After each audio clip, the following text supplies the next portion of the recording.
People always say that idea is worth nothing in itself. And if you think like this, then you are wrong, and I will prove it with this video. This video is overall about ideas, how to generate ideas, how to differ bad ideas from good ideas. Are there good and bad ideas inherently? Maybe you just have a lot of ideas and you can differ good ideas from bad ideas. So maybe this video will help. My name is Antos. I am artist, inventor and film director now in Łódź, Poland. I am now opening here a big exhibition of art form that I call Versinforms, texts from all over the world that I turn into images, like word by word by word. And we already had an opening, a very loud, huge opening. And now we will also have a couple of other events. If you believe that idea does not have a value in itself, then there are no good ideas or bad ideas. You deconstruct the idea of idea, so to say, and then any idea becomes just a thought. But thought is different to idea. Why? Because thought is anything that you think about.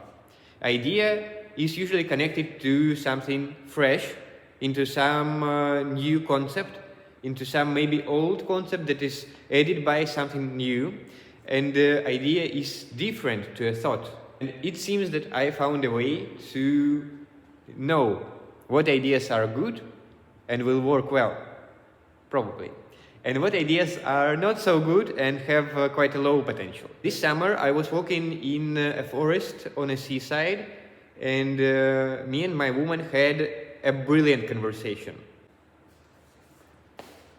We passed by a huge house of ants. Don't worry, no ants will be harmed in this story.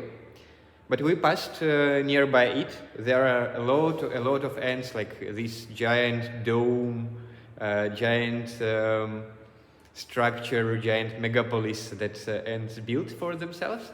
Told me a story that you can pick any stick from a forest, any branch, small branch, and what you need to do is just to lick it for a second, like. It all sounds weird, I know, but listen to me for a minute and you will get it. So, you get that stick, you lick it for a second, then you put it near those ants. Do not ruin anyone's house, okay?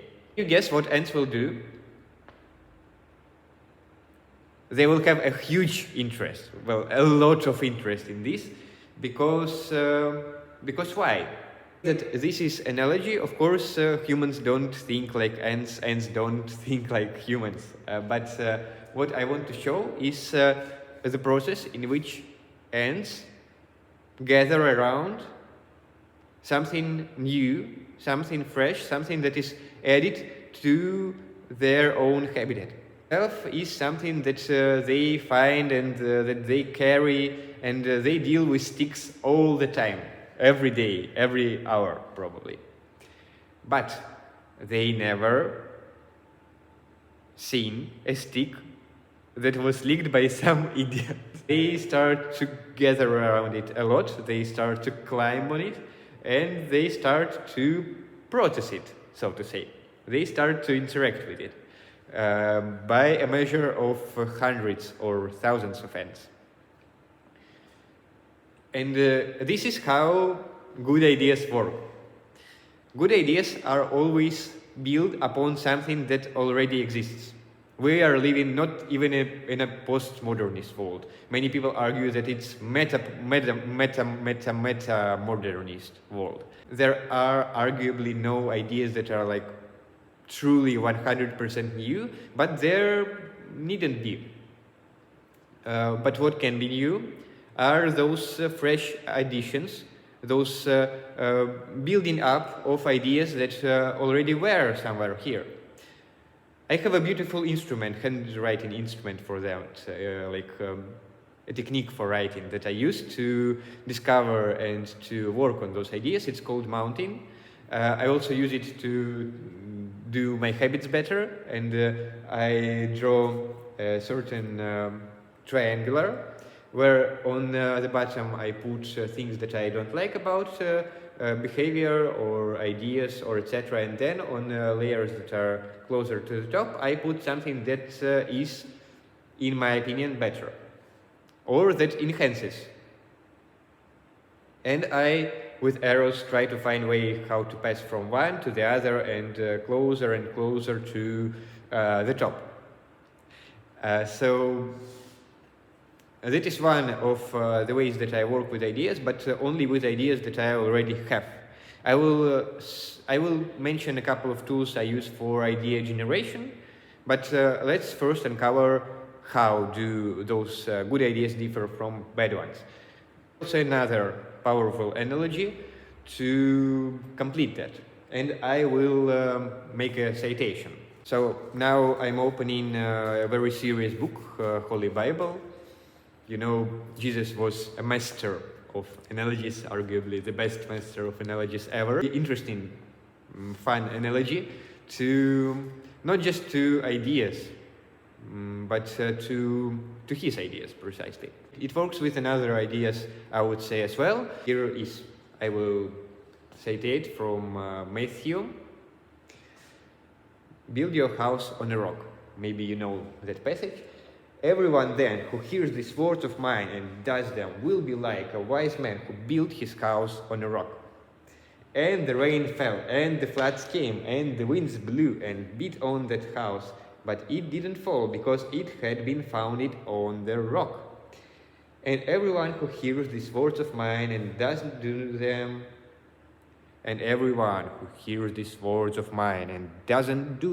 will be like a foolish man who has built his house on a sand.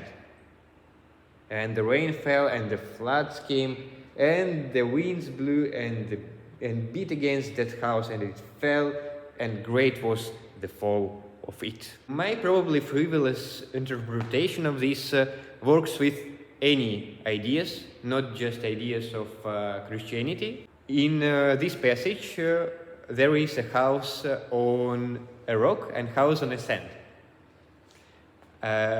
If you build anything, if you build any idea of yours on something that is like without any history, completely from 000, without any tradition, it is doomed to fall 99% that it will. And another story is when you build your house on a stone, because then you have this foundation. And it's important to have a foundation. It's like with first analogy with ants, stick is not something completely new to ants. It's something that they know. But when they find something that is built upon it, something new on this stick, they are having huge interest to it.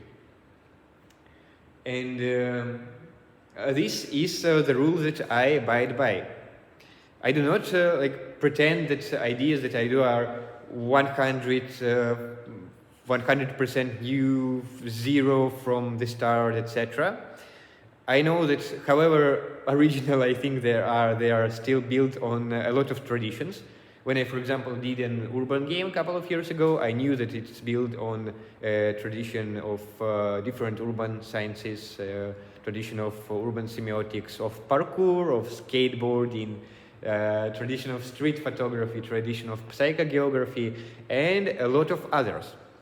When I'm now doing this exhibition and events and a lot of things connected to Versin forms, an art form that I make that is torn in poems from all over the world. I have a lot of poems here, like all of poems that I have at home. I do not pretend that it's like 100% new and fresh and no one did that before. When I started out, I didn't know who and when did anything like this, but now I talked to a lot of people from Arabic cultures, to Asian cultures, and I found out that there are indeed calligraphy traditions that are a bit close to it, that are looking different, but are in a sense quite similar. And then I've been on a lecture on my own country's typography and calligraphy. And I found out that many ways in which I do write and the many ways in which I do master classes on writing were existing like 1,000 years ago. 1,000 years ago they were existing, but not really used now. Well, until I now taken them and started doing a lot of events with them. And how to differ a good idea from a bad idea? It's when you know that your idea is built upon a rock. Let you decide what rock will it be, what tradition will it be, what cultural tradition, what religious tradition, what national tradition, what subcultural tradition. It may differ, it may vary, but let there be any rock. Let there be rock to build upon. Let there not be this swamp or sand that you will fall into and not come from ever again. Remember to add something new. Remember to add something novel to it.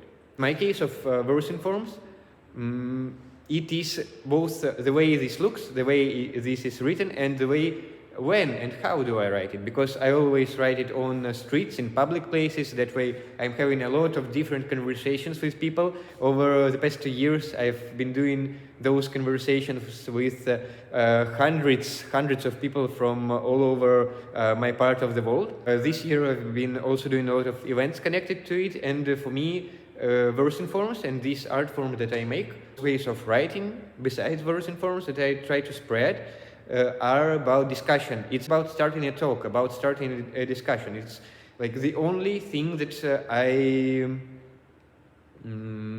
it's almost the only thing that is now very important to me here. But it's also preservance and capturing and recapturing and understanding of my own culture in a very new way.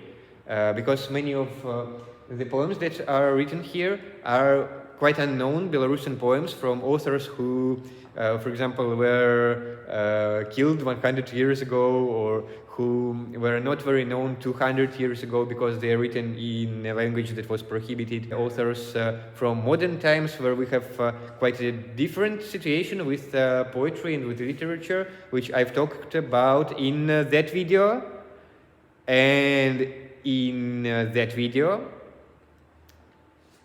And by the way, I would like to make English version of my event, of my guide on how poetry in the modern world lives and strives, and what's actually interesting about poetry in modern world. If you are interested, then please leave a comment. If you like the vibe of this video so far, then please go to a pinned comment and click on the first link. Now when we know how to differ good ideas from bad ideas, I want to return to the very start.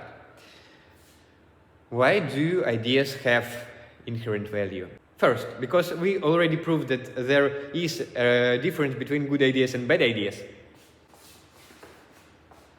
What's more important is that no one knows when you will need to use these ideas. It is good to develop ideas in any case. It is good to generate ideas in any case. It is very good to have this vault of ideas that you can use. And if you are creative, if you do texts, films, poems, designs, events, anything that is linked to a creative sphere, so idea vault is essential. Yesterday on an event that we hosted here, lots of people came to me after the event and said that overall this space and the event that we made looks like an entirely different world with its own lore, with its own stories and ideas under ideas. People made it clear to me that it is something interesting and something to develop and something to talk about as well. Because each of the works on this exhibition has a story behind it, a story of a poem, a story of creation of this Versinform, a story of the process and how exactly it was written, stories of people who came to me and which we talked with, and those are often connected to sets of ideas. And the exhibition itself is divided into 4 idea parts and experimental parts. And each of them has dozens of ideas in it. And if any event comes here, if any event is hosted here now, and there is any chance to talk with visitors about it, then it suddenly appears that there are dozens and hundreds of ideas to spread, and people pick it up very easily and also start thinking in a much more creative and much more inventive way, and which I like, because I think that art should be practical, especially in a modern world. Art should not just be beautiful and catchy. Yes, it should be beautiful and catchy at first, and this is how it works when I work on the street and I make verse and forms artworks on the street. People come to me because it's something catchy, it's something that catches their eye. But behind that, it should serve quite a practical purpose, I think. That is what I also do with any kind of art that I do, and that's what people around me also started doing quite recently. It's very beautiful to see how idea of art changes through those latest month and latest couple of years, and it's beautiful also to be in a part of that change. You should have your idea vault or idea world. It's a place where you collect your ideas and then you can use them. It works especially well when you know how to write out ideas, when you know how to capture those ideas in your mind so that they will not be lost somewhere in your phone, or that they're not will be that you will not just forget them, for example. For that I use a whole idea. For that I use a whole system of writing that I call Outforms. For example, here is how I now do those YouTube videos, and for anything that I do in life, for lots of usual things I do, I have a system, I have application that I create, and a series of events hosted this year with my expertise on that, were all on that topic, how to do everyday and creative and other tasks with the help of writing, how to use your phone and computer less, how to use usual any pen and paper more, and how to make better use of it, how not just to write line by line, but how to write in a format that will serve you better for each particular purpose, and how to become probably more inventive and creative in that process itself. So I also talk about this in another video of mine, so if you would like to learn more about this system of writing, then come here to this next video that you will now see. This is how you keep and generate and build out and plan and change your ideas. Thank you that you watched till the very end. Please comment. What do you think about the idea of this video? And what thoughts do you have? Please comment. I reply to every comment of yours, to any comment of yours. There are a lot of things to do now here in this exhibition space, so now I'm taking off, and we will be hosting an event soon here as well. Maybe this video will come out when the exhibition will be already finished, but I will keep you in touch, and there will be more interesting videos like this on this channel. If you like those creative topics about technology, about culture, about languages, about art, then follow and subscribe to this channel. We will stay in touch, and I will be very glad that you're here. Thank you, and till the next video.